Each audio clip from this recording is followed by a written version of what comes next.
बाईकवर 3 तरुण निघाले होते. पोलिसांनी अडवून झडती घेतली आणि त्यांना असं काही सापडलं की अधिकारीही शॉक झाले. काय आहे नेमकं प्रकरण ते जाणून घेण्यापूर्वी चॅनलला सबस्क्राईब करायला विसरू नका. दुचाकीवर निघालेल्या 3 युवकांना पोलिसांनी अडवलं. यानंतर त्यांची झडती घेण्यात आली. यावेळी पोलिसांना त्यांच्याजवळ असं काय आढळलं की तेही थक्क झाले. बिहारच्या गोपालगंज पोलिसांनी यूपी सीमेला लागून असलेल्या बेलथेरी चेकपोस्टवरून कॅलिफोर्नियम हा रेडिओ ॲक्टिव्ह पदार्थ जप्त केला. पोलिसांनी 50 ग्रॅम कॅलिफोर्नियम जप्त केले आहे. भारतात त्याची किंमत 17 कोटी रुपये प्रति ग्रॅम आहे. त्यानुसार जप्त करण्यात आलेल्या कॅलिफोर्नियमची आंतरराष्ट्रीय बाजारपेठेत सुमारे 850 कोटी रुपये एवढी किंमत असल्याचं सांगण्यात येत आहे.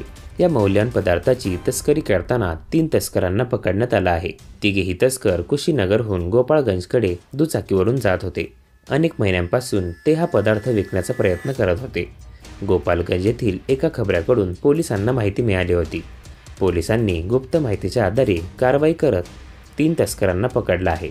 हा पदार्थ हाताळण्यासाठी आणि पुढील तपासण्यासाठी न्यायवैद्यक विज्ञान प्रयोगशाळेच्या विशेष पथकाला पाचारण करण्यात आलं आहे. अणुऊर्जा विभागालाही कळवण्यात आलं आहे. IIT मद्रासमध्ये या पदार्थाची चाचणी घेण्यात आली. या पदार्थाचं कनेक्शन पॉंडिचेरी न्यूक्लिअर पॉवर कंपनीशी असल्याचं बोललं जात आहे. पोलिसांनी पुदुचेरी पोलिसांशी संपर्क साधला. कॅलिफोर्नियमचा उपयोग अणुभट्ट्यांपासून अणुऊर्जा निर्मितीसाठी तसंच मेंदूच्या कर्करोगासारख्या अनेक गंभीर आजारांवर उपचार करण्यासाठी केला जातो.